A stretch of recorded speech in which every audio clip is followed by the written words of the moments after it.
네, 야곱이 하나님을 만난 후 하나님께서는 어떻게 그를 인도하셨는가? 우리 1절부터 조금 전에 읽었던 우리 20절까지 14절까지를 보면은 순적하게 인도하셨다라는 것을 알 수 있습니다. 뿐만 아니라 나중에 이제 우리가 15절부터 30절에 보면은 예기치 않은 상황으로 인도했다기보다는 예기치 않은 상황에 들어갔을 때 그와 가운데도 하나님은 함께 하셨다라는 걸 볼 수 있고, 31절부터 35절에서는 또 여러 아들들을 만나게 되는 이런 상황 속에서 또 야곱이 어떻게 행해야 될 것인가, 사실은 30장, 31장까지 계속 이어지는 그런 모습들을 우리가 한번 보게 될 텐데요. 어떤 경우에는 하나님의 은혜를 경험하기도 하고, 어떤 경우에는 연단과 훈련의 과정으로 인도하시기도 하고, 어떤 때는 끝까지 책임을 다해야 될 성숙으로 그를 인도하는 모습을 오늘 우리는 본문에서 보게 될 것 같습니다. 어쨌든 하나님을 만나고 난 다음에 베델이자 하늘의 문이잖아요. 하나님을 만나고 바로 하늘로 올라가면 얼마나 좋겠습니까? 그렇죠? 베델에서 하나님을 만나고 예배하고 하늘의 문이 있으니까 그냥 걸어서 그냥 하늘까지 올라가는, 혹시 그런 사람을 꿈꾸신 분이 계십니까? 대부분의 많은 사람들은 내가 이제는 구원받았으니까 바로 천국 가면 안 되나 이렇게 하는데, 하나님 보시기에는 천국에 이르기에는 아직도 모자란 게, 부족한 게, 훈련받을 게 너무 많다. 이게 하나님 평가인 것 같아요. 오늘 야곱도 지금 그런 삶으로 지금 인도하는 것을 우리가 보게 됩니다. 먼저 순적한 만남, 1절부터 14절까지 한번 보겠습니다. 베델에서 하나님을 만난 후 야곱이 길을 떠나 동방 사람의 땅에 이르릅니다. 한 달 정도 걸리는 길을 이 한 달음에 달려온 것처럼 생략하고 있습니다. 한 우물에서 목자들이 양떼에게 물을 먹이려고 모여있는 그 무리 속으로 들어가죠. 2절 3절은 당시 목자들이 어떻게 양떼들의 물을 먹였는가라는 것을 지금 묘사하고 있는 겁니다. 그러니까 사람들이 오면은 바로 먹이는 게 아니라 한때 두때 이렇게 모였다가 다 함께 와서 아귀에 있는 그 돌을 옮기고 난 다음에 다 함께 먹이고 갔다라는 것을 이제 이야기하고 있는 부분이 있거든요. 이렇게 모여 있는 그들에게 가서 사실은 그들이 이제 사실 낯선 사람이 오면은 어디서 왔어 이렇게 물어야 되는데, 오늘 야곱이 내 형제여 어디서 왔느냐, 좀 이상해요. 어쨌든 자기가 여기가 어딘지도 잘 모르는데 동방 사람의 땅에 가서 어디서 왔느냐 물으니까 하란에서 왔다 이렇게 이야기해요. 지금 야곱이 어디로 가는 길이에요? 하란 가는 길이에요. 하란에서 왔다고 딱 이야기하니까 너무 반가웠습니다. 그래서 갑자기 또 혹시 너희가 나홀의 손자 라반을 아느냐? 안다 이렇게 이야기하는 거죠. 뭐 이런 일이 있어요. 그리고 갑자기 그러면은 그분이 평안하시냐, 잘 계시냐 이러니까 잘 계신다. 그런데 그의 딸 지금 라헬이 저기 오고 있잖아 딱 이야기하는 거죠.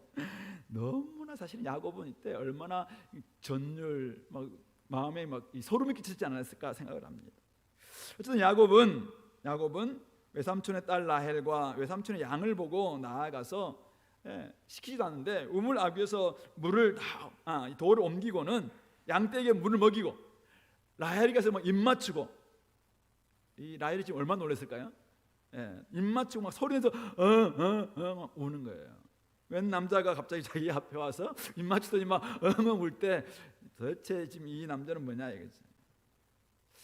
왜 울었을까요? 반가워서 울었겠죠. 또 감격해서, 은혜가 너무나 감사해서 울었을 것 같습니다. 하란으로 가야 되는데 사실은 한 달 가까이 지금 걸어서 쭉 온 거예요.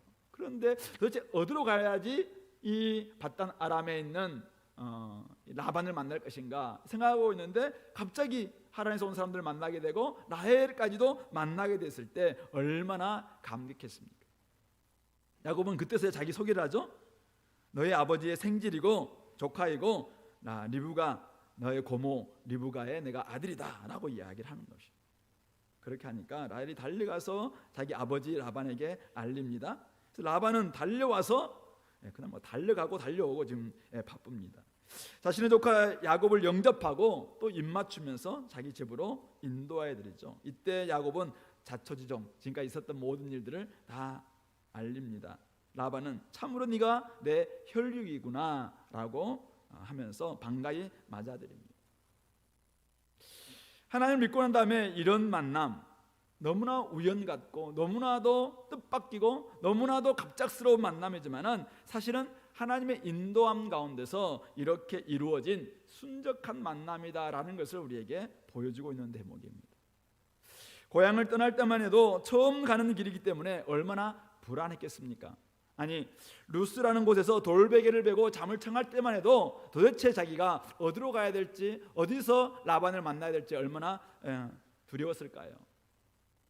그러나 너무나 힘든 가운데 자신에게 찾아오신 하나님을 베들에서 경험한 후 하나님께서 그의 삶을 인도해 주시고 지켜주시고 끝까지 보호해 주시겠다라는 약속을 듣고 난 다음에 결국 그는 하나님을 의지하면서 한 달 거리를 한달음에 달려온 것처럼 동방의 사람의 땅까지 지금 달려왔습니다. 그런데 그곳에서 바로 라반의 딸 라헬을 순적하게 만나고 있는 것이죠. 하나님의 선하신 인도하심이 아니고서는 설명할 수 없는 대목입니다.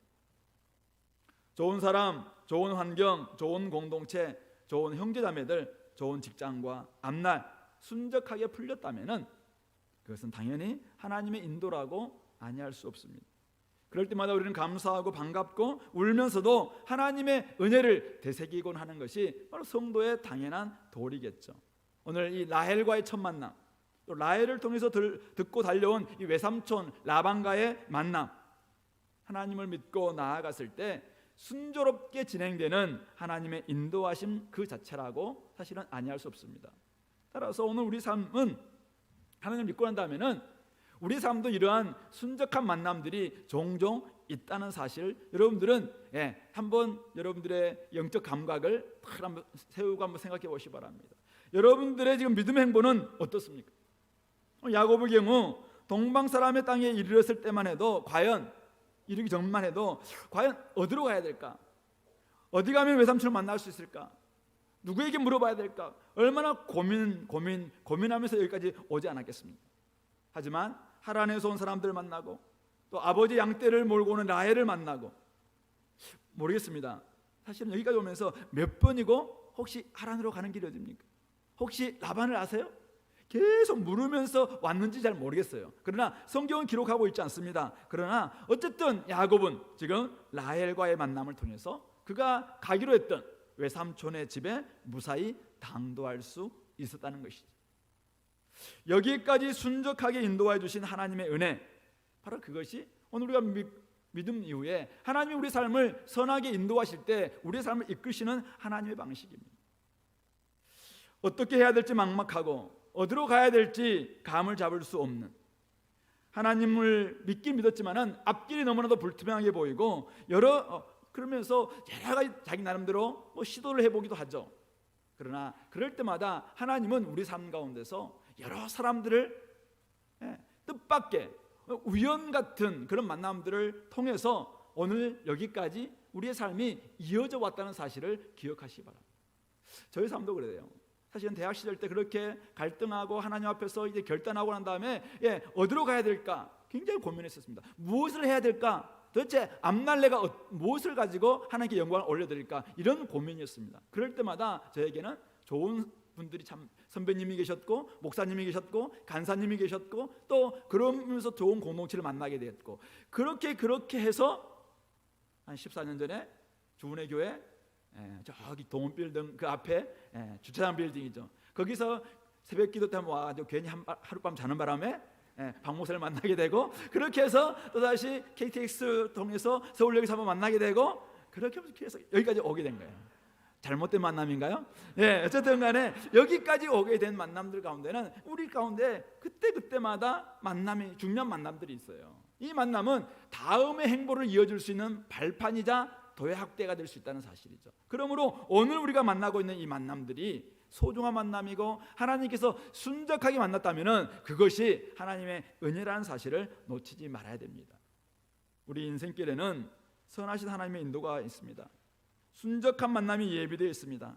사랑하는 자녀들이 가는 길에 동행하시겠다고 약속하신 하나님께서는 베델에서 만난 그 하나님은 어디서나 선하게 이끄시는 목자이십니다. 그러므로 오늘 이 가운데 여러분들께서 하나님이 함께 계시다고 믿는다면 여러분들이 여기까지 오기까지 하나님은 여러분들을 가장 선하게 순적하게 인도하셨다는 사실을 놓치지 마시기 바랍니다. 우연히 친구 따라 사실 왔는지 모르겠어요. 누구의 소개로 잠깐 왔는지 모르겠습니다. 그러나 그 안에는 하나님의 놀라운 섭리가 있다는 사실을 우리는 생각해야 됩니다. 그럴 때 우리가 그냥 지나칠 만남은 없다라는 것을 생각하게 되고, 의미 있는 만남, 첫 만남, 마음을 빼앗긴 만남, 어떤 만남이든지 그 만남 자체를 가볍게 여기지 않게 됩니다. 왜요? 이 만남을 통해서 우리는 다음 행보를 나아갈 수 있는 힘을 얻을 수 있고 발판을 얻을 수 있기 때문에 그렇습니다. 그러므로 우리 특별히 우리 청년 여러분들이 지금 걷고 있는 이 길은 여러분들에게 허락된 하나님의 인생 가운데서 천국으로 부르기 전에, 하나님 나라가 이 땅에 임하기 전에 우리에게 허락된 인생이 한 70년 남았을까요? 너무 많이 남았나요? 한 50년 남았나요? 아니면 여러분들에게는 얼마나 남아있을까요? 그 인생 중에 지금 어느 지점일 것 같습니까? 부엘세바입니까? 베델입니까? 동방 사람의 땅 한 우물입니까? 아니면 외삼촌의 집, 라반의 집입니까? 어디라 할지라도 중요한 것은 그 어디서든지 하나님께서는 여러분들에게 선한 목자이시고 여러분들에게 결코 여러분들을 놓치지 않는다는 사실이죠. 함께하고 계시고 인도하실 것이라는 그 확신을 우리는 분명히 갖고 하나님께서 여러분들 이끄실 때 우리가 그분의 손을 부여잡고 한 걸음 한 걸음 나아가는 것, 이게 중요하다는 사실을 놓치지 마시기 바랍니다. 우리는 자꾸 환경 때문에, 여러 가지 나의 마음의 상태 때문에 하나님이 계시지 않는다 생각하는데, 가장 지금 하나님이 멀리 느껴질 때 하나님은 어쩌면 가장 가까이 여러분들과 함께 계시다는 사실을 결코 잊지 마시고, 오늘 지금까지 여러분 삶을 순적하게 인도해 오셨다면 앞으로 여러분들의 삶 가운데서도 하나님은 떠나지 않으시고 여러분들을 가장 아름답게 인도하실 것이라는 믿음을 가지고 나아갈 수 있게 되기를 바랍니다. 여기까지는 참 좋습니다. 두 번째, 14절 후반절부터 야곱이 한 달을 그와 함께 거주합니다. 한 달이 지났는데 라반이 야곱에게 제안을 하죠. 야, 네가 비록 내 조카지만은 어찌 그저 내 일을 하겠느냐? 네 품삯을 어떻게 할지 말하라. 분명히 야곱을 위해서 하는 말이었습니다. 그때 야곱이 지금 이 집에 온 목적이 뭡니까? 물론 도망의 목적도 있었지만 사실은 아버지와 어머니 보낼 때는 그곳에 가서 결혼 대상자를 이제 택하라라는 것 때문에 사실은 왔잖아요. 근데 자기가 이제 첫 만남 누구를 봤어요? 라헬을 봤잖아요. 라헬을 오늘 뭐라고 이야기합니까? 16절에 있는데, 라반에게 두 딸이 있으니 언니의 이름은 레아요 아우의 이름은 라헬이라. 레아는 시력이 약하고 라헬은 곱고 아리따우니.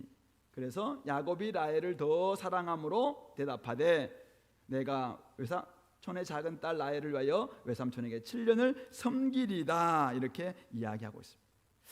자, 야곱에게 외삼촌의 두 딸 레아와 라헬이 있습니다. 근데 레아는 시력이 약하다. 그 당시에 시력을 쟀을까요? 도대체 시력이 얼마 됐을까요?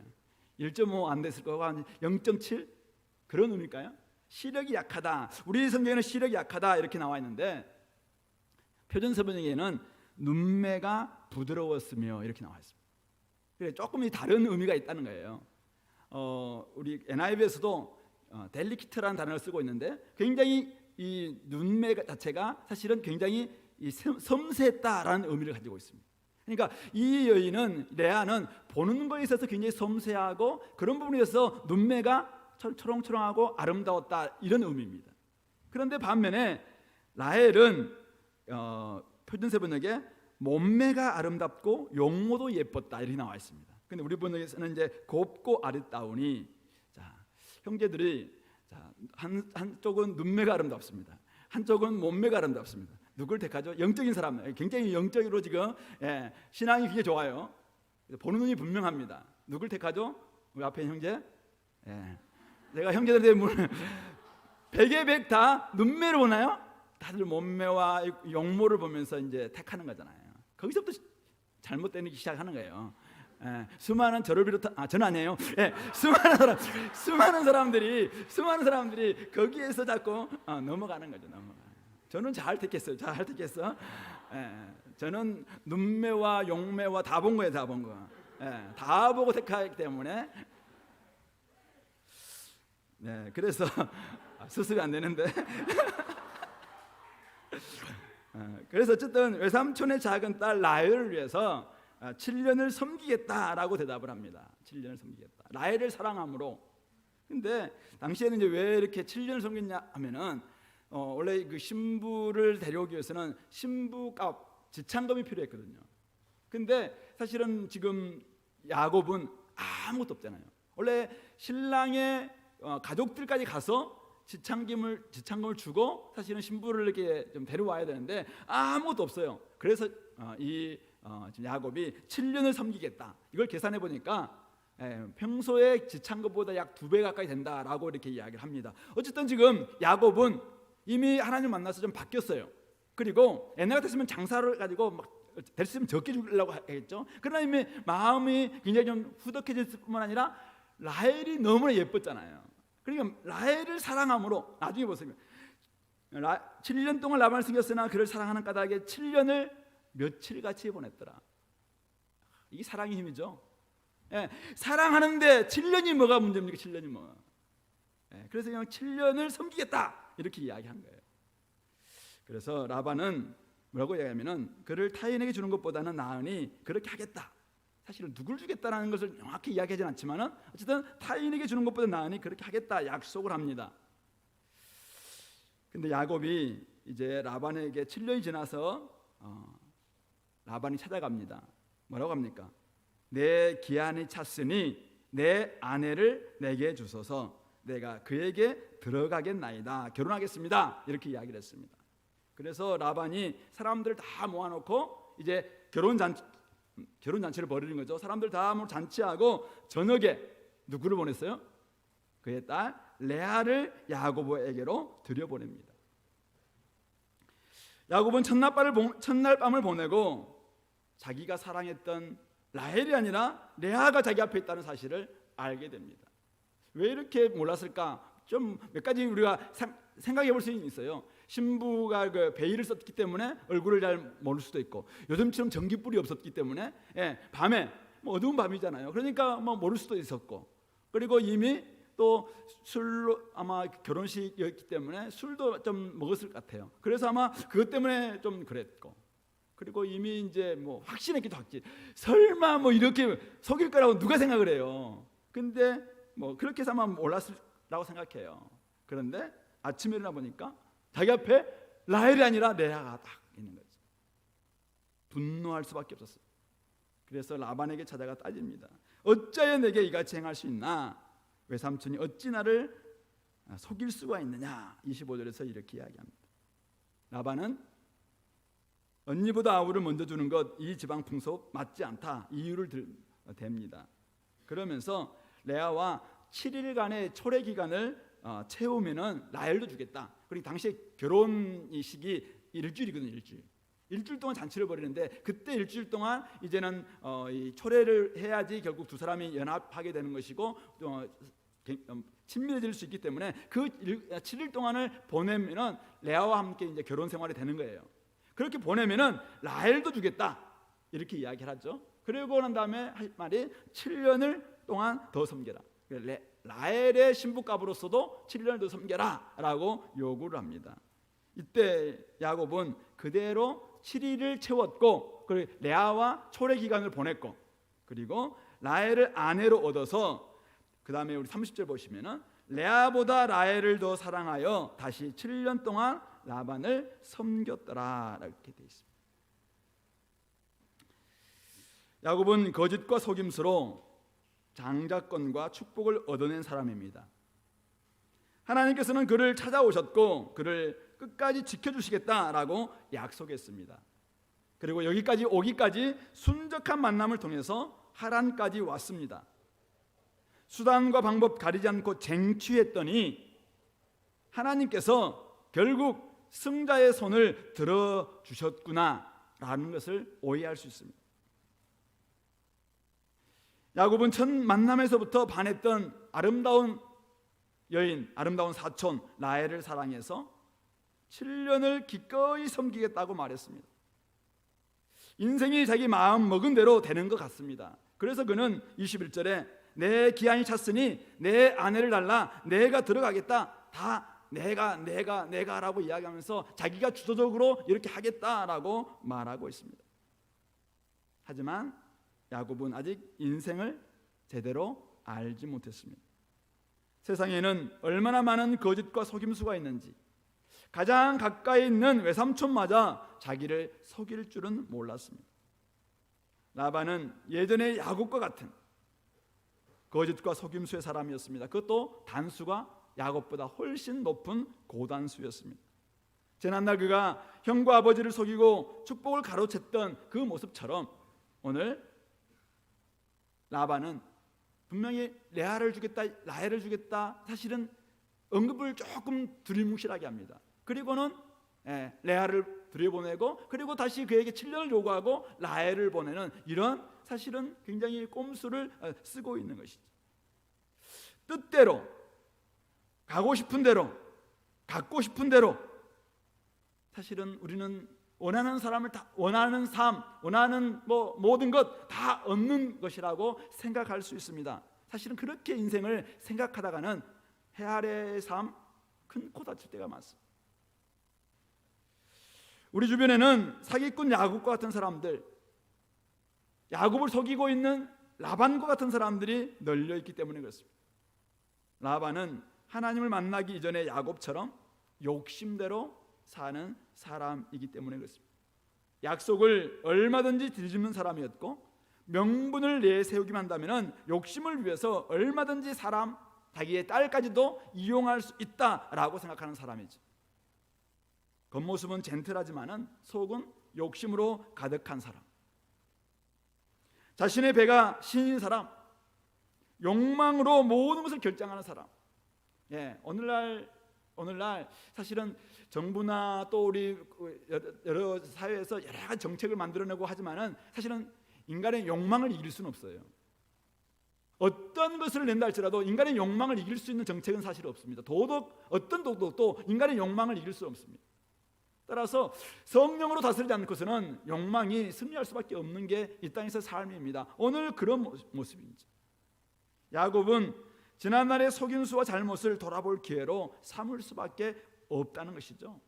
자신의 속임수에 고통당했을 형과 아버지의 마음이 이런 게 아니었을까? 그는 어쩌면 헤아려 볼 그런 기회로 이런 시간들을 이용해야 된다는 것을 오늘 보여주고 있는 것이죠. 하나님께서는 오늘 하나님의 백성들이 진실하고 거짓 없이 살기를 원하십니다. 사랑하는 사람 만나서 좋아하는 일을 하면서 그 사랑하는 사람들을 마음껏 행복하게 해주기를 하나님께서는 원하십니다. 그런데 우리 삶에는 라반과 같은 사람들이, 옛날 야곱 바뀌기 전에 야곱 같은 사람들이 곳곳에 도사리고 있다는 사실이에요. 그래서 우리의 삶은 예기치 않은 상황으로 우리가 도대체 한 번도 원하지 않았던 삶의 정황 속으로 우리를 그렇게 들어가게 만드는 경우가 있다는 사실입니다. 예기치 않은 만남이 우리 삶에는 정말 펼쳐질 수밖에 없다라는 것이 오늘 우리가 살고 있는 이 땅의 삶입니다. 겉으로는 착하고 잘 대해주지만은 속에는 다른 마음을 품고 있는 사람들, 마음의 계획과 욕심에 따라서 다른 사람들을 얼마든지 이용할 수 있는 사람들, 그런 사람들과의 만남이 지속되면 지속될수록 우리 관계는 헝클어지고 계속 얽히고 설키고 이렇게 하면서 복잡하게 될 수밖에 없는 것이죠. 그러므로 오늘 우리가 이 라반과 같은 삶을 통해서 사람을 좀 만나고 그리고 그로 말미암아 이제 오늘 야곱은 라헬과도 결혼하게 되고 레아와도 결혼하게 되는 이런 예기치 않은 상황으로 들어가게 되는데, 이런 상황 속에서 우리가 한 몇 가지 정도는 한번 생각해 볼 필요가 있겠다는 것입니다. 예기치 못한 이런 만남, 잘못된 만남 속에서 우리는 어떻게 하면은 좀 더 이런 상황에서 좀 이렇게 타개할 수 있겠는가? 먼저는 사람이 어떤 존재인지를 파악하는 것이 가장 먼저 순서입니다. 성경에서는 의인은 없나니 하나도 없다고 이야기했습니다. 라반의 두 딸 언니 레아, 원래 그 레아가 그 뜻 자체가 카우, 암소라는 뜻이랍니다. 그리고 라헬은 EU라는 그 EWE, 그게 암양이라는 뜻이 암양. 그러니까 목축 집안의 그냥 딸로서 한 큰 딸은 암소, 작은 딸은 암양, 이렇게 이름을 지은 거예요. 그것이 바로 레아와 라헬입니다. 앞으로 뭐 목축 일을 하라고 세운 거죠. 아들이 없었기 때문에 아마 라반이 딸 이름을 이렇게 지은 게 아닐까 생각을 하는데요. 근데 레아는 눈매가 부드러운 사람입니다. 라헬은 곱고 아름다웠습니다. 둘 다 장점 있는 사람이죠. 눈매가 굉장히 섬세하기 때문에 사람을 잘 보고 상황을 잘 보고 잘 배려하고 또 이렇게 할 수 있는 디테일이 굉장히 강한 여인이 사실은 레아입니다. 근데 라헬은 사실은 지금 아버지의 양떼를 막 하듯이 굉장히 많이 몸매도 결국 용모는 아름다웠지만은 아버지의 일에 잘 순종하는 이런 아마 장점도 가지고 있었던 것 같습니다. 그런데 문제는 뭡니까? 라헬은 얼굴은 예쁘고 부지런해도 나중에 우리가 30장 보시면은 자기밖에 모르는 시기와 질투가 굉장히 많은, 그래서 30장 1절 잠깐 보실래요? 라헬이 자기가 야곱에게서 아들을 낳지 못함을 보고 언니를 시기하여 야곱에게 이르되 내게 자식을 낳게 하라, 그렇지 않으면 내가 죽겠노라. 제일 무서운 게 누가 아기를 주죠? 하나님이 주시는 거잖아요. 그런데 자기에게 낳게 하라, 안 그러면 내가 죽겠다, 막 이렇게 나오니까 얼마나 시기와 질투 때문에 이렇게 하고 있는, 결국 이 라헬도 예쁜 뭐라고요? 예쁜 죄인이에요. 용모가 아름다운 죄인, 이게 바로 라헬. 이 가운데는 용모가 아름다운 죄인들이 굉장히 많아요. 우리 주변에는 용모가 아름다운 죄인들이 우리 교회 말고 굉장히 많아요. 조심해야 돼요. 두 번째, 레아를 보세요. 레아는 눈매가 참 부드럽고, 그 다음에 마지로서 부모에게 순종하죠. 아니 누구를 사랑한다는 것을 뻔히 알고 있잖아요. 라헬을 사랑한다는 것 여인들은 다 아시잖아요. 누구를 사랑하고 있고 누굴 좋아하고 있다는 거 꼭 말해야 합니까? 저 사람이 지금 누굴 좋아하고 있다, 다 아시죠? 그런데 지금 아빠가 들어가라 라고 한다고 지금 레아가 들어가고 있는, 부모에게 순종을 하고 있는데 그도 여전히 쉽게 상처받을 수 있는 연약한 여인이라는 것이죠. 연약한 인간이다라는 것이죠. 마음의 상처를 받을 수밖에 없는 연약한 인간임을 생각하지 않으면, 그러니까 한 사람은 예쁘지만은 죄인이고 한 사람은 정말 부드러운 눈매를 가지고 있지만은 여전히 상처받을 수밖에 없는 인간이에요.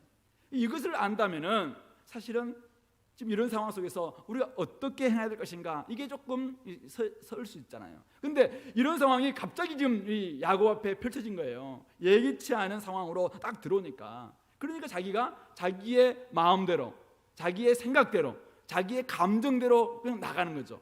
그러니까 누군가는 상처받고 누군가는 그냥 뭐 이렇게 힘들어하고 이런 상황으로 갈 수밖에 없다는 것이죠. 따라서 우리 인간이 어떤 존재인가라는 것을 우리가 아는 것이 굉장히 중요하겠다. 두 번째는 순수하게 사랑하고 섬기고 있는 야곱 또한 여전히 베델에서 하나님을 만났음에도 불구하고 여전히 부족한 존재임을 자기 스스로 인정해야 했다는 것이죠. 자신을 돌아보지 못하면은 자신이 갈등과 분열의 원인 제공자가 될 수 있습니다. 시작은 예기치 않은 상황으로 온 것은 자기 책임이 아닐 수 있어요. 이런 상황, 잘못된 만남, 아니 이런 상황 아무도 원하지 않았는데 이런 상황이 된 것에서는 자기 책임이 아닐 수 있습니다. 그러나 이제는 자신을 돌아보지 않고 그냥 자기는 순수하게, 순진하게, 그냥 지혜도 없이 이렇게 행동하게 되면은 나중에는 분열과 갈등의 원인 제공자가 될 수 있다는 것이죠. 무슨 말이냐면 나도 완벽한 사람이 아니고 죄인이었음을, 그리고 지금도 여전히 죄된 본성을 가지고 있음을 명심하자는 것입니다. 그래야지 입장을 바꿔놓고 생각할 수 있고 위로의 사람이 될 수 있습니다. 나는 완벽하고 저 사람은 문제다, 이것은 역지사지가 안 됩니다. 우리는 얼마든지 우리도 넘어질 수 있고 우리도 넘어졌었고 그리고 우리도 실수할 수 있고 우리도 완벽할 수 없고 우리도 옛날에는 사기꾼이었고 죄인이었고 그렇기 때문에 라반이 이를 통해서 자기를 돌아볼 수 있는 기회가 될 것이고 그리고 왜 이런 상황이 되었을까를 생각하면서 저 사람 마음이 어떠할까라는 것을 우리 생각한다면은 이때부터 사실은 야곱이 좀 위로의 사람이 될 수 있는데 그렇지 못한 부분이 있는 것이죠. 오늘 하나님은 그런 부분들을 야곱을 훈련시키고 있는데요. 한번 보실래요? 속임수로 장자의 복을 얻어낸 야곱, 오늘 라반의 속임수에 넘어가 그는 7년을 더 섬기게 됩니다. 레아를 라헬이라고 속인 라반의 행위는 동생임에도 불구하고 형이라고 아버지를 속인 자신의 행위와 결코 다르지 않다는 것을 하나님께서 그로 하여금 깨닫게 하고 계시는 것이죠. 눈이 어두운 이삭을 속여서 장자의 축복을 얻어낸 자신의 모습이나 그 사실은 아버지 책임이라고 이야기할 수 있겠죠. 아버지가 눈이 어두워서 그런 거 아니냐라고 이야기할 수 있겠지만은 오늘 눈이 어두워서 라헬과 레아를 구별하지 못한 자기의 모습 또한 사실은 거기서 거긴 거죠. 그러므로 우리가 나는 완벽하고 저 사람은 문제다 이런 태도로서는 결코 우리가 예기치 않은 상황, 정말 잘못된 만남, 우리가 원하지 않는 이런 상황 속에서 문제를 해결할 수가 없습니다. 그러므로 나도 문제가 있다, 나도 이런 상황에서 정말 이렇게 행할 수 있겠구나 이런 마음을 가지고 그때 이 상황이 닥쳤다면은 예기치 않은 상황으로 닥쳤다면은 거기서부터 문제를 풀려고 노력하는 것이 중요하겠다는 것입니다. 세 번째는 그러므로 인간이 완벽하지 않고 자신의 뜻대로 되지 않는 게 인생임을 이해한다면은 좀 더 다른 관점으로 이 만남을 이제는 대해야 한다는 말씀이죠. 어쩔 수 없는 만남으로 이어졌다면은 그 만남을 어쩔 수 없어 이 만남이 시작됐습니다. 그러니까 결국은 레아가 자기의 아내가 됐잖아. 첫 번째 아내가 됐잖아요. 그러면 어떻게 됩니까? 이건 내가 원하지 않은 거다. 그리고 포기할 것이냐 이거죠. 이런 상황 완벽하진 않지만 완벽하지 않은 인간들이 저지르는 어쩌면 실수일 수도 있고 그런데 결국은 이런 풍습에 의해서 이것이 나의 상황 앞에서 닥치게 되었습니다. 내 뜻도 아니에요. 그런데 어쩔 수 없는 게 인생이라면은 이런 부분들이 왔다면은 그 만남, 그런 관계를 이때는 우리가 사실은 받아들일 수밖에 없어요. 받아들이면서 그 안에서 지혜를 가지고 풀어내는 게 중요하다는 말씀이죠. 야곱의 부모였던 이삭과 리브가가 서로 좋아하는 아들을 편애하느라고 두 아들을 더욱 싸우게 만들었지 않았습니까?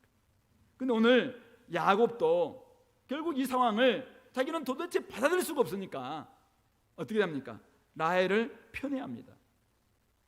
라헬에게로 들어갔고 그가 레아보다 라헬을 더 사랑하여 다시 7년을 라반을 섬겼다라고 나와 있습니다. 사실은 라헬이 더 사랑스러운 것, 이것은 어쩔 수 없는 인간의 사실 본성입니다. 그렇기 때문에 그것을 탓할 수는 없습니다. 그러나 이미 얻은 아내를 사랑하지 않았다? 이미 얻은 아내에게 사실은 온전히 사랑을 주지 않았다. 이것은 야곱이 결국은 그거에 대한 대가를 사실 치를 수밖에 없는 관계로 나아간다는 말씀이죠. 부모가 자기가 누구가 더 좋은 것, 사실은 자기 아버지가 사랑하는 아들이 좋고 엄마는 집안에서 집안일 해주는 아들이 좋고 이건 어쩔 수 없어요. 조금 편애할 조금 있을 수 있겠죠. 왜냐하면 자기의 기호에 따라서 될 수 있어요. 그러나 그것 때문에 편애를 완전히 노골화시킨다든지 그러면은 그 결과는 본인 책임이라는 거예요. 오늘 우리 삶도 마찬가지입니다.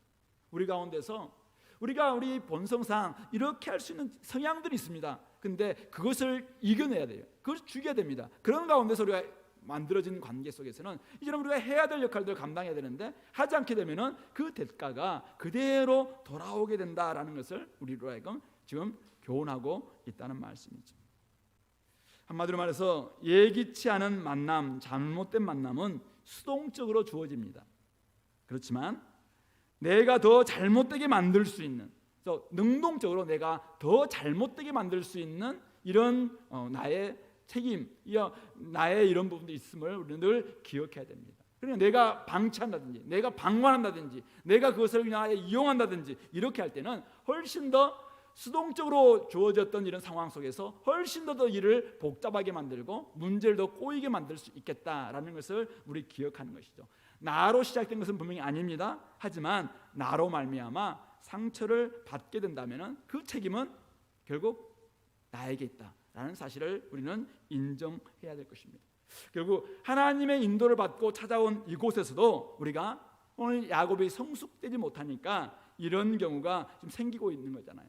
오늘 우리 삶도 마찬가지입니다. 우리가 하나님의 인도를 받고 우리가 계속 한 걸음 이렇게 나아갈 터인데, 그때도 우리가 성숙하지 않게 되면은 사실은 예기치 않은 상황으로, 잘못된 상황으로 우리가 하나님이 인도하시는 건 아닌데 그런 만남에 우리가 맞닥뜨리게 될 거예요. 그때 우리가 좀 더 그때 정신 차리고 우리가 누구인지, 또 내 자신은 얼마나 또 죄인이었는지, 이런 상황에 났다면 그때부터는 내가 좀 더 적극적으로 풀어가려고 애를 쓰는 이런 노력들이 우리가 필요하다.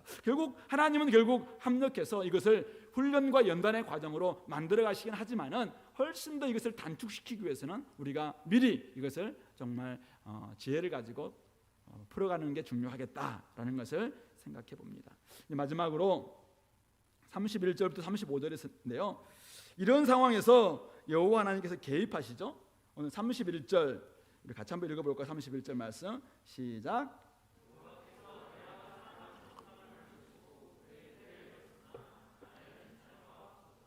네, 레아가 임신하여 하나님께서 이제 사랑해 주심으로 말미암아 레아가 임신하여 아들을 낳는데 아들 이름을 루벤이라고 이름을 짓습니다.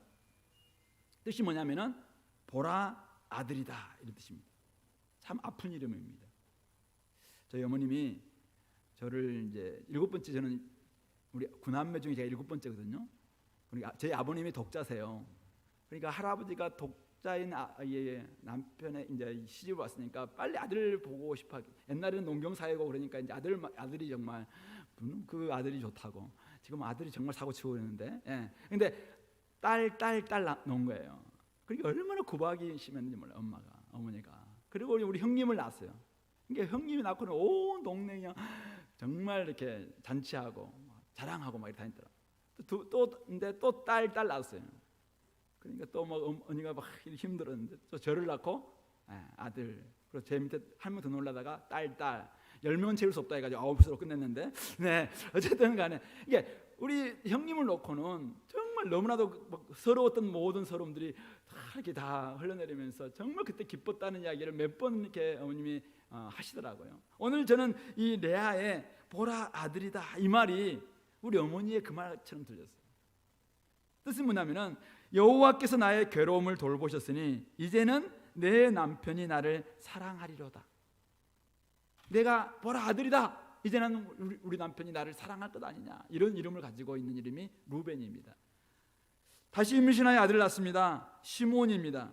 여호와께서 내가 사랑받지 못함을 들으셨으므로 내게 이 아들도 주셨도다. 들으심이란 이름이에요. 시므온, 여호와께서 들으셨다. 세 번째, 여전히 또 아들 낳습니다. 레이라고 이름을 짓습니다. 내가 그에게 새 아들을 낳았으니 이제는 내 남편이 지금부터 나와 연합할 것이다. 이 붙음이란 뜻입니다. 그러니까 하나님 남편이 이제는 나와 함께 딱 연합할 거 아니냐. 그때까지 여전히 아기만 낳게 하고 사랑을 주지 않았다는 말이에요. 얼마나 지금 외로운 여인인지 몰라요.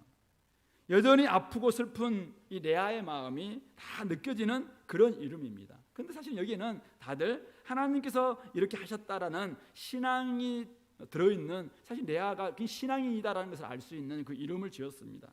그리고 이제 다시 하나님이 아들을 주셨는데 이름을 유다라고 짓습니다.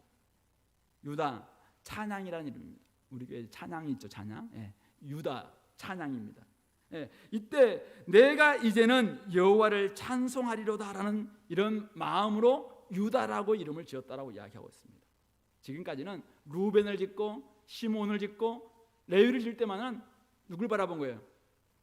남편 바라보고 있어요. 남편이 이제는 나를 사랑할 것이다. 남편이 이제는 나와 함께 있을 것이다. 남편이 이제는 나와 함께 연합할 것이다. 이런 남편에 대한 기대를 계속하고 있는데 유다를 낳고부터는 이제는 내가 하나님만을 찬양하겠다라고 고백하는 이름. 그러자 그의 출산이 멈췄다라는 것이 오늘 35절까지의 이야기입니다. 물론 우리는 30장에 아시죠? 이제는 경쟁이 들어가는 더 아픈 이야기 속으로 들어갑니다만 거기는 우리 생략. 어쨌든 레아와 이 야곱의 만남은, 야곱과 레아의 만남은 슬픈 만남입니다. 아픈 만남입니다. 하지만 어쨌든 만났다면은 책임져야 하지 않는가 이거죠. 그런 의미에서 오늘 야곱은 이때까지만 해도 여전히 성숙하지 못한 사람입니다. 남편으로서, 아빠로서 성숙하지 못했습니다. 아내가 아들 이름에 남편을 사모하는 마음을 담아서 사랑받기를 원함에도 불구하고 그는 여전히 아내 레아에게는 사랑을 주지 않습니다. 레아는 끝내 남편의 사랑을 사실은 얻지 못합니다. 그런 빈자리를 오늘 여호와 하나님께서 채워주고 계시는 것이죠. 레아는 하나님의 은혜를 생각하며 네 번째 아들을 낳고 이제는 내가 여호와를 찬송하겠다라고 고백합니다. 남편만을 바라보던 사람에서 여호와 하나님을 찬송하는 사람으로 바뀝니다. 수동적인 예배자에서 이제는 주도적인 예배자로 바뀌는 지점이 바로 이 유다를 낳고부터 레아의 고백에서 나오는 고백인 것이죠. 부모는 물론이요, 이 땅에서 함께 살아가는 사람이라면 누구나 책임져야 할 만남이 있습니다. 아프고 슬픈 이야기가 서려 있어도 책임져야 될 입장이 되었다면 책임을 져야 됩니다. 그것이 인간의 도리이고 성숙한 성도의 모습입니다. 오늘 레아가 남편의 사랑을 받지 못할 때 여호와께서는 그것을 보시고 그녀의 태를 여시고 그 빈자리를 채워주셨습니다. 실수는 인간이 하고 뒷수습은 하나님께서 하시는 모습. 그러나 어쨌든 하나님은 책임져 주시겠다라고 약속하신 그 약속을 끝까지 져주시는 하늘 아버지이심이 분명하게 보여지고 있습니다. 물론 사람의 힘과 능력, 사람의 재력과 인간의 매력이 인생의 빈자리를 다 채울 수는 없습니다.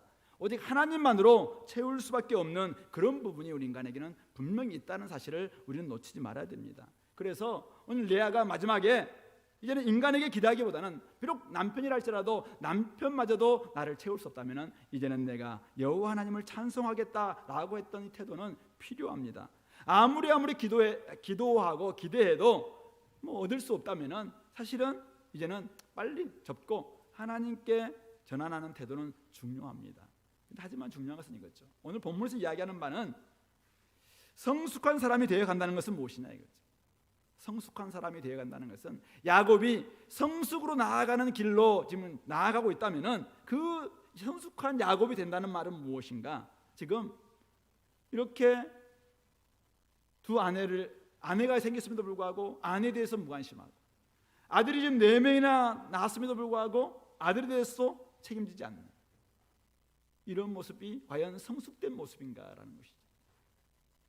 공동체 식구이든 가족이든 책임지는 사람이 되어야 한다는 뜻입니다. 그것이 하나님을 닮은 모습이고 그것이 바로 성숙한 모습이다라는 것을 보여주고 있습니다. 아빠의 욕심에 희생양이 되어버린 레아는 얼마나 외로웠을까요? 남편으로부터 사랑받지 못하고 살아가는 레아, 얼마나 그 사랑이 그리웠을까요? 하나님은 바로 그 마음을 아시고 돌보시고 아들들을 주시고 위로해주고 계십니다. 그럴 때 그 하나님의 마음을 알게 된 레아는 이제는 내가 하나님만을 찬양하겠다라고 성숙으로 나아가고 있는 것처럼 오늘 우리도 그런 하나님의 사랑과 책임을 다하는 모습 배우자라는 것입니다.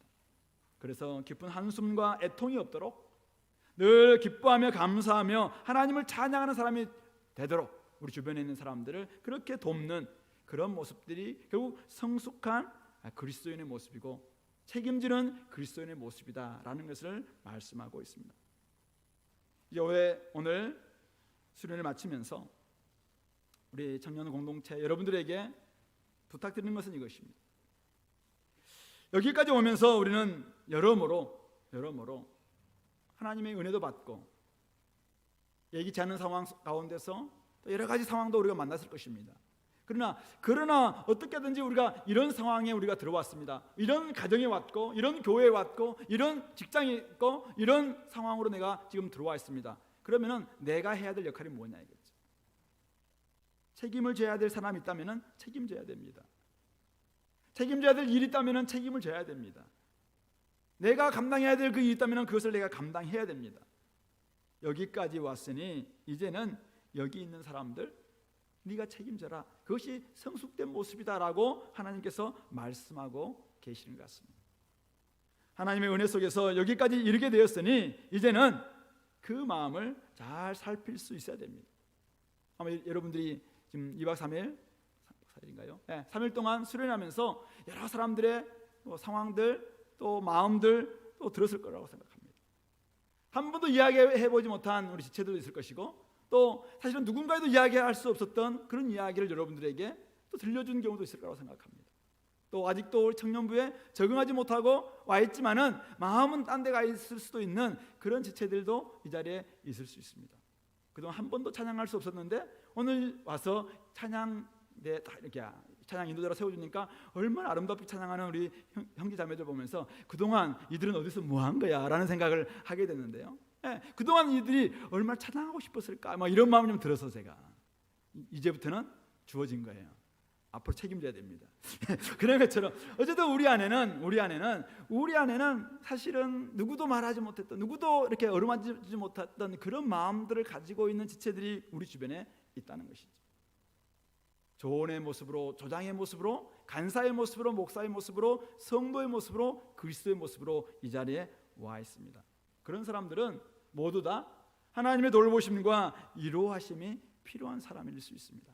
어쩌면 이름을 짓때 루벤이라고 짓고 시몬이라 짓고 레이라고 지었는데 그 안에는 아주 슬픈 사연이 들어있는 것처럼 우리가 지금까지 살아왔던 모든 삶의 자락자락들 사실은 보면 참 예쁘고 곱고 멋지지만은 그 삶의 자락자락마다 우리가 알지 못하는 여러 가지의 슬픔과 아픔을 서려 있는 그런 이야기들이 얼마나 많겠습니까?